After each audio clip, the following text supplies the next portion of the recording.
Warning: SirRodCast can lead to an array of side effects. Symptoms like nausea, vomiting, explosive diarrhea, sudden distaste for previously loved foods, and an inexplicable headache might emerge, persistently nagging like a bad song stuck in your head. Prolonged SirRodCast exposure, you might find yourself breaking out with rashes, skin blisters or peels, or developing a sudden wheeze, all of which signal a red alert. In such cases, halt all consumption of SirRodCasts and seek immediate medical attention. SirRodCast is not for the faint of heart. Proceed with caution and always keep your healthcare provider on speed dial for any unexpected misadventures. Ladies and gentlemen, it is my honor to introduce you to one of the nation's most exciting entertainers. He is the former creative director for So Deaf Recordings. He has one of the best-selling artist development books, The 10 Commandments of the Stage. All the way from Atlanta, Georgia, put your hands together for the Star Maker, Mr. One Man Show, Ollie Patterson's baby boy. Give it up for Sir Rod Patterson.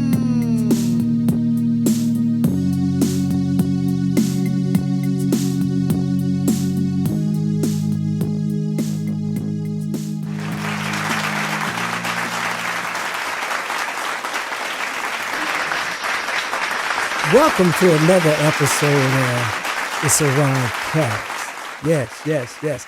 Oh, we just knocking them on down. We are getting them in.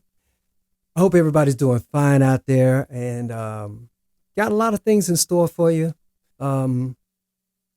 This will be episode number 4 of the SirRodCast, and we're going to start off things a little different. I want to introduce a new segment today, and the new segment is called, We Just Talking. We Just Talking, it basically going to be about some current affairs and certain things that are happening right now that I would love to address.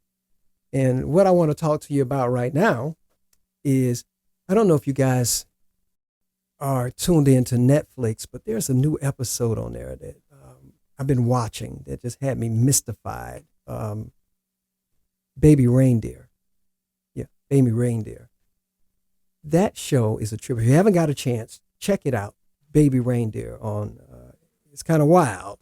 It's basically about a stalker that stalks this guy. And I can relate to that a little bit. I have my own Baby Reindeer story. Yeah. I want to share it with you.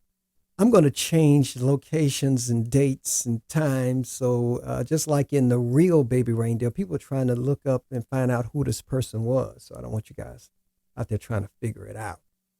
But out on tour, I was at a show, and someone that from my hometown just happened to be at this show.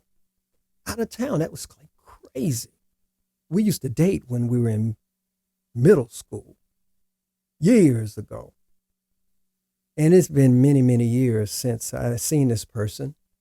And so we shot the breeze at the show a little bit. And she said that she didn't stay too far from the venue. And afterwards, if I wanted, we could meet somewhere and get caught up, I had no hanky-panky in mind.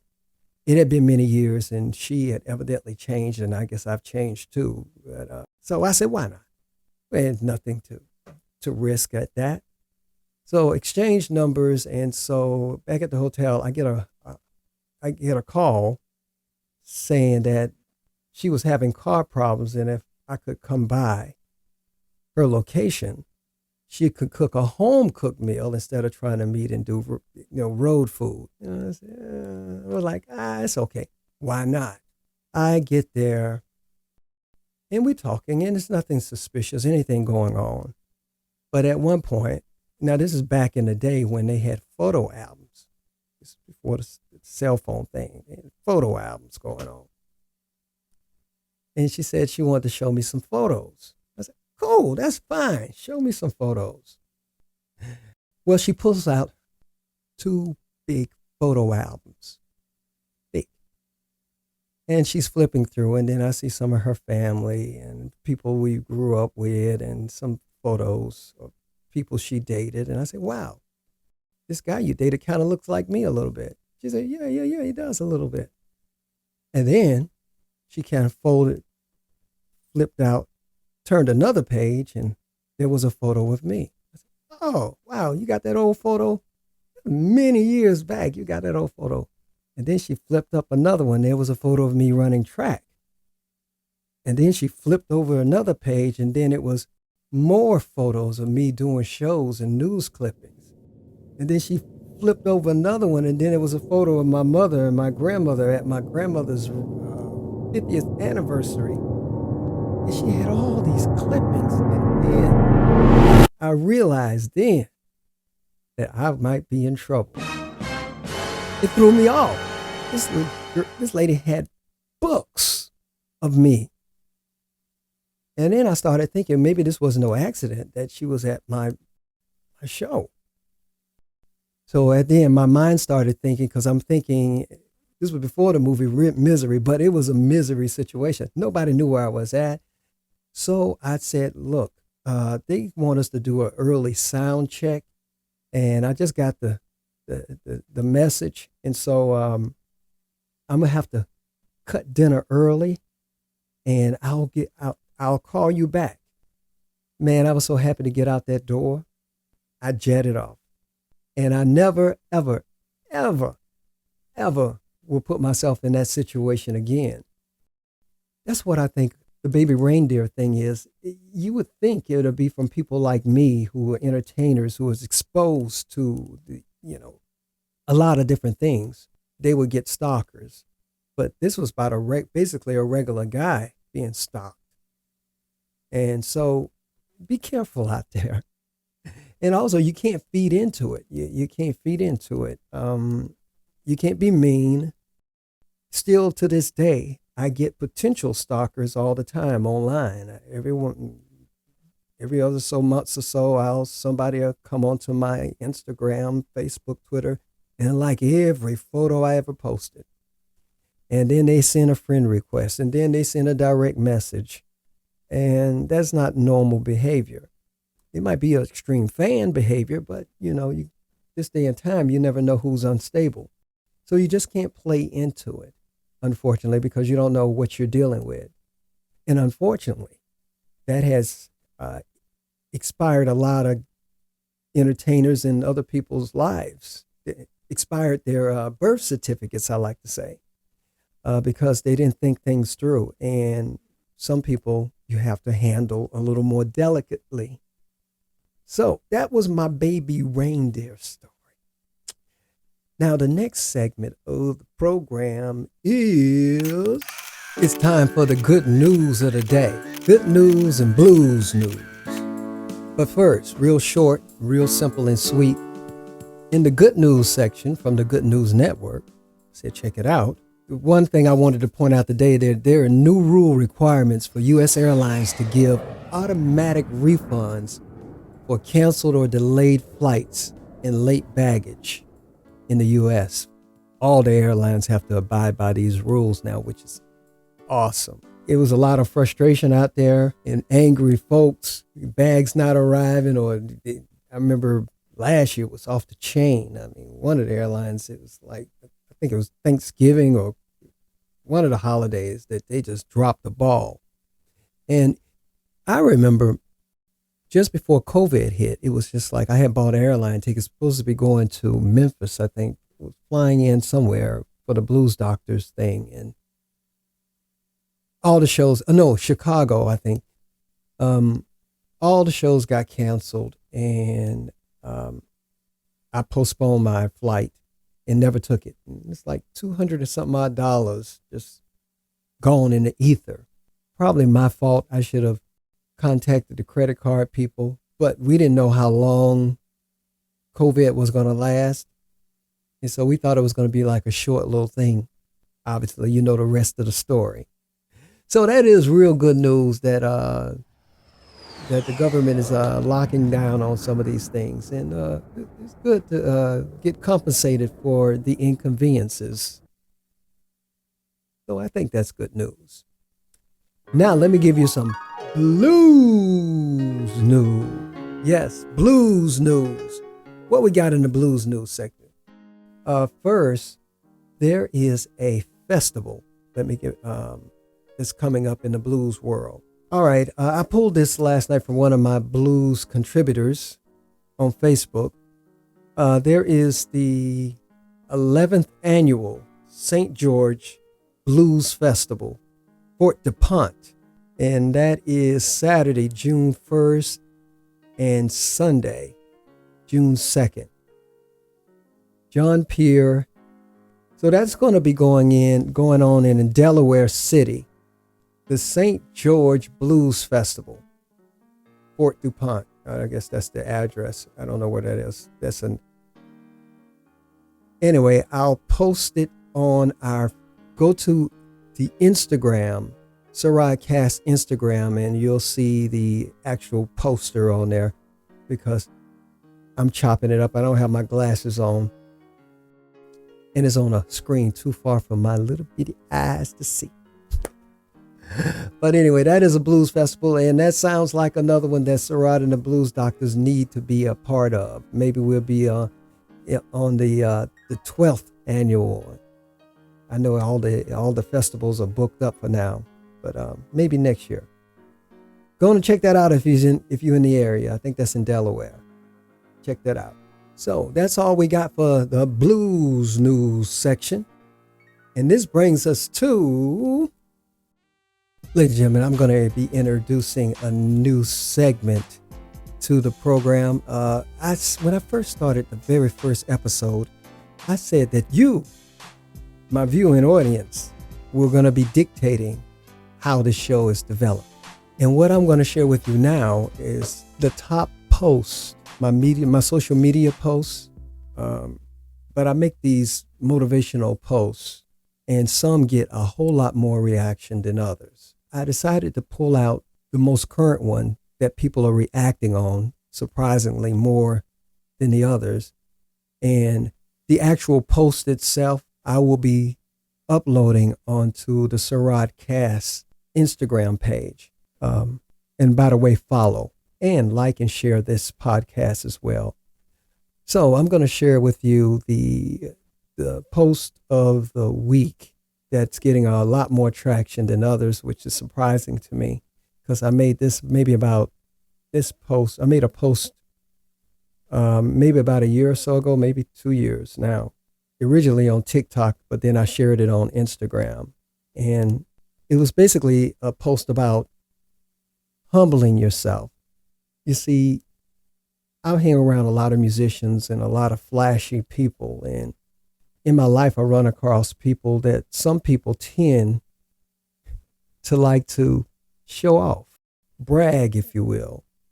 You know, they get a new car or jewelry or whatever the thing is, a house, and they tend to brag. The spirit is very braggadocious.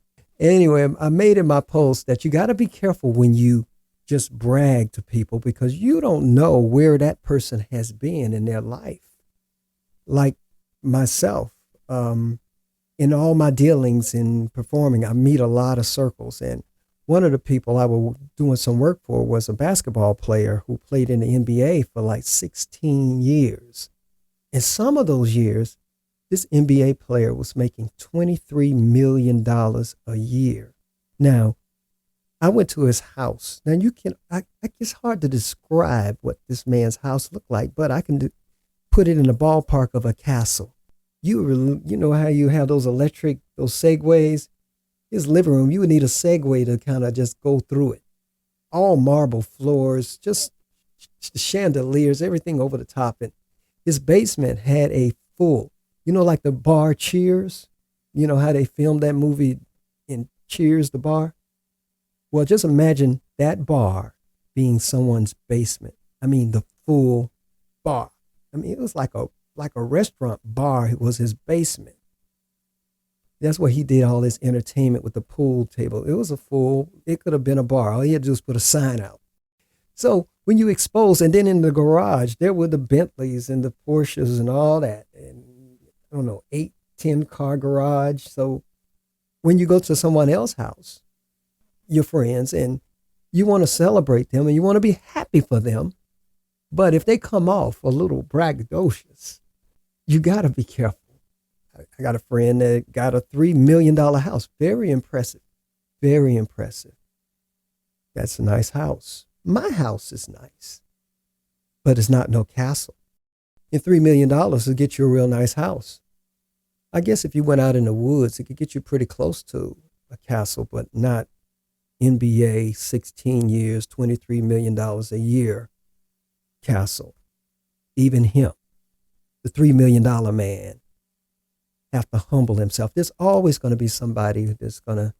So be happy for what you're blessed with. And that's why I try to tell people, I'm happy for you and I'm be blessed. But even with myself, I always humble myself because you don't know what the next person is sitting on, have, whatever. So just be happy and say, hey, I'm appreciative for my little bit and take care of my little bit. And I think that's the way God works. He'll bless you a little bit if you're appreciative. But I don't know about the bragging thing. Gotta be careful with that. But anyway, I'll put that full post on the SirRodCast Instagram page. That is the top post of the week. And I'll share I got some out here.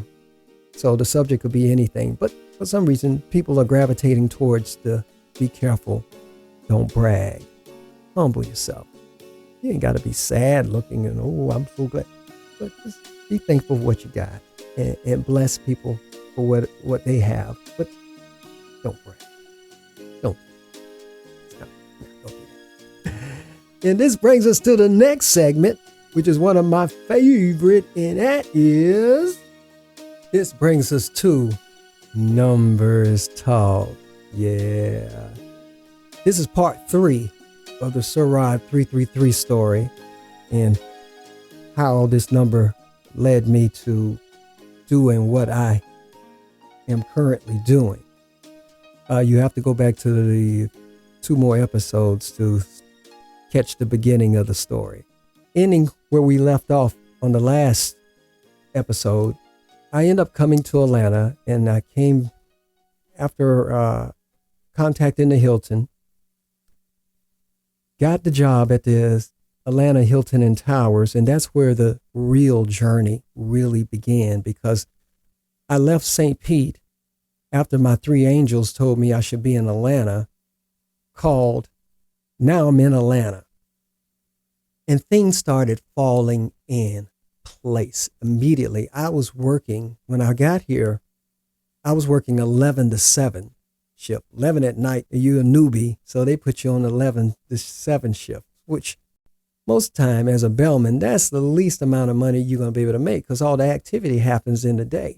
I had 4 or 5 years experience as a bellman.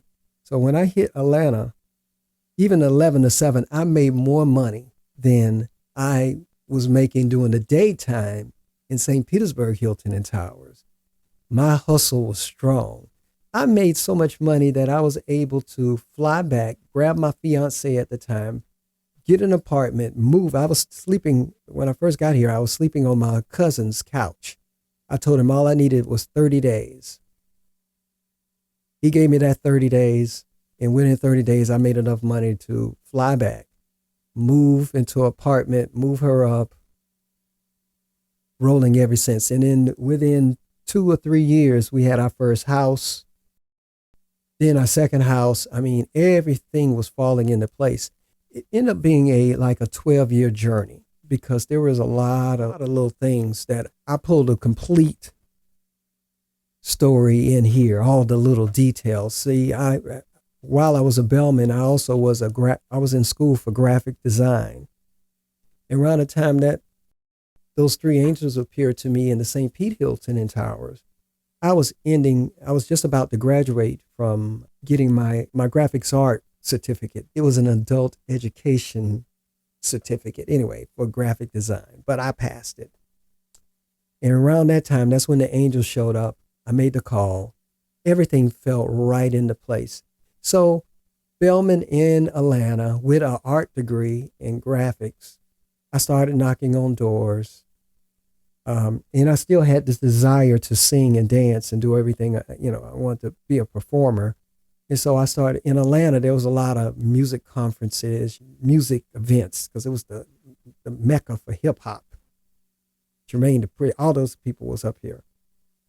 And so I would go to these conferences and say, hey, I sing and I dance. And they would ignore me, because there was a million people sing and dance and back then, but I just so happened to be at one conference and someone was talking and they were talking about packaging, CD packaging and cassette tapes and T-shirts. And I said, hey, I can do that. I just got a graphics degree and I can design da-da-da-da. And then what I noticed, me and this one guy was having this conversation and somebody didn't have anything to do with the conversation, butted in and say, hey, can you design T-shirts? And then another person say, can you do business cards? And then I'm like, oh, these people are not paying me any attention about, being a singer and dancing and want to do that, but they cared about the graphics. Then a light bulb came on and I decided to call every record label in Atlanta and see if they had an art department. And there were only two that had an art department. That was So Def and LaFace Records. Well, I called them and I got the art directors on the phone and I said, hey, I just got a school and I'll come in. I don't want any money. I'll clean your art. I'll sweep the floors, whatever. So I got appointments with LaFace Records. There was a guy working there. I think I showed him my portfolio. I think he got a little intimidated. I think he thought I might try to take his job. That's my thought. But then So Def had a female working there. I don't know. She might have thought I was kind of cute, wasn't hard on the eyes. So she kept me around.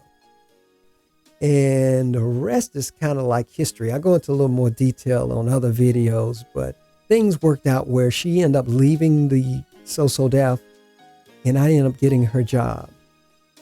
And I became the art director for the record label for like 5 years. And from there, that set me up to start my school touring company. And that left me into motivational speaking. And that led me into all the stuff. I ended up in South Korea talking to 6,000 kids. I've touched lives. I stopped kids from committing suicide. So all those angels leading me to Atlanta, all this wouldn't have happened if I hadn't listened and followed what was urging me to put myself in place. So 333 and me. That's why I end up naming the book. And that's why I wear the threes.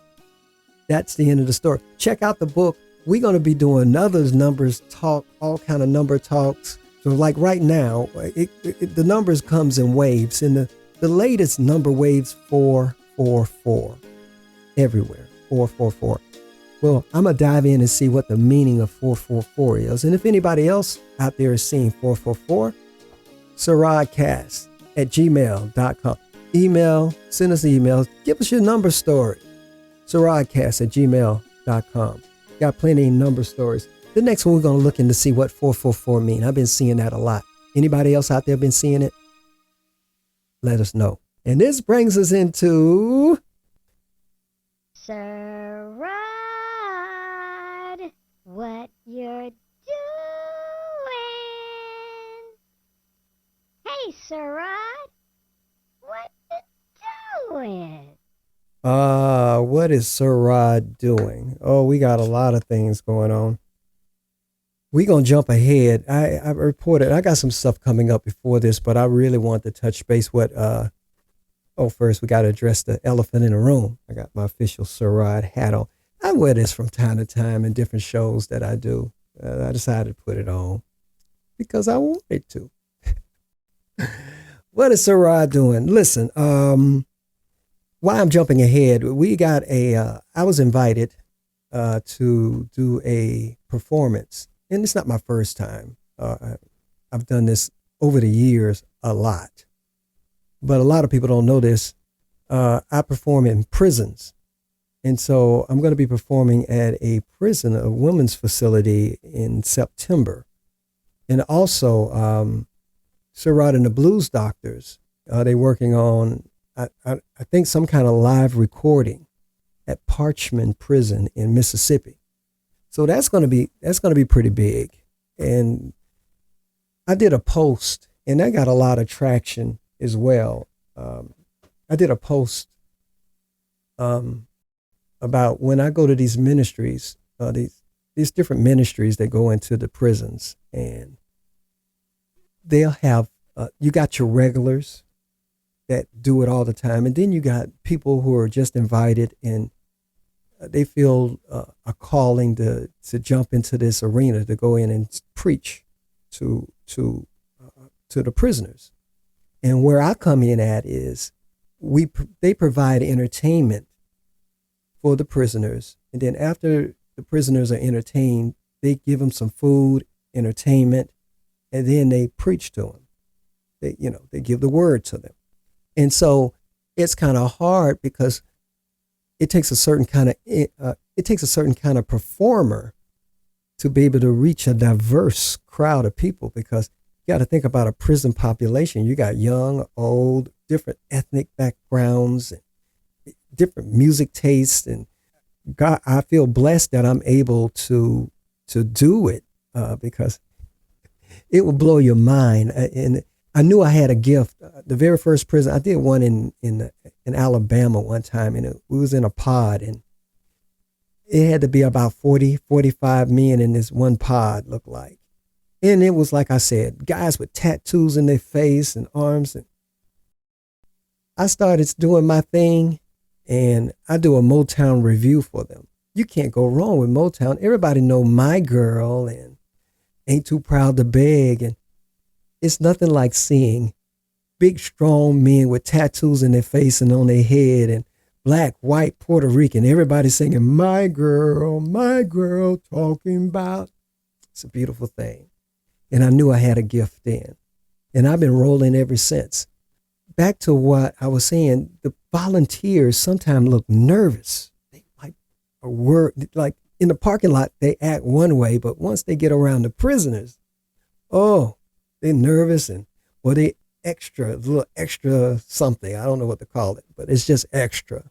For me, it's no big deal. One thing I don't do is ask people why they're there, because remember, in my mind, we all the same.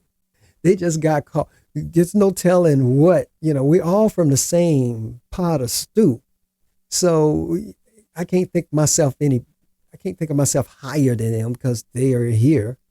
Another thing is, and I said this in a post, I'm going to put this on the Instagram, SirRodCast Instagram, the actual post I did. But, Martin Luther King, he was in jail, I think. He didn't go to prison. Winnie Mandela, Nelson Mandela, prison. Rosa Parks, she was in jail. Martin Luther King, jail. All the civil rights leaders were arrested and locked up at some point. So I don't know who's in the population of the jail. It could be greatness out there. And even if they're not great, they deserve to be served a smile and to be treated like they are human.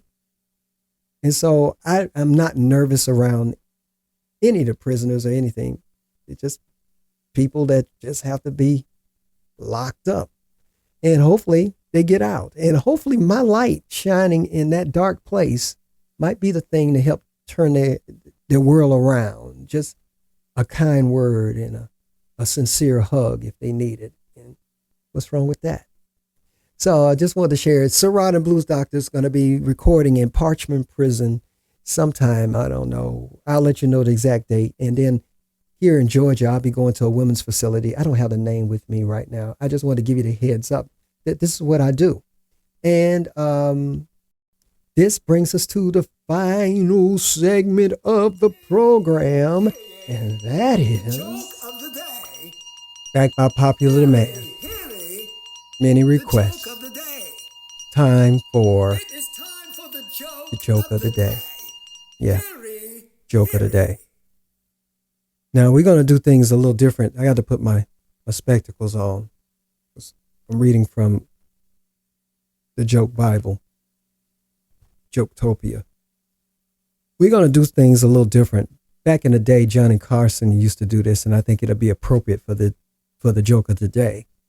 I'm going to give you the punchline first. Then I'm going to read you the rest of the joke. Joke of the day. The punchline is trick or treat. Trick or treat. That is the punchline. Trick or treat. And here's the rest of it. What do squirrels say on Halloween?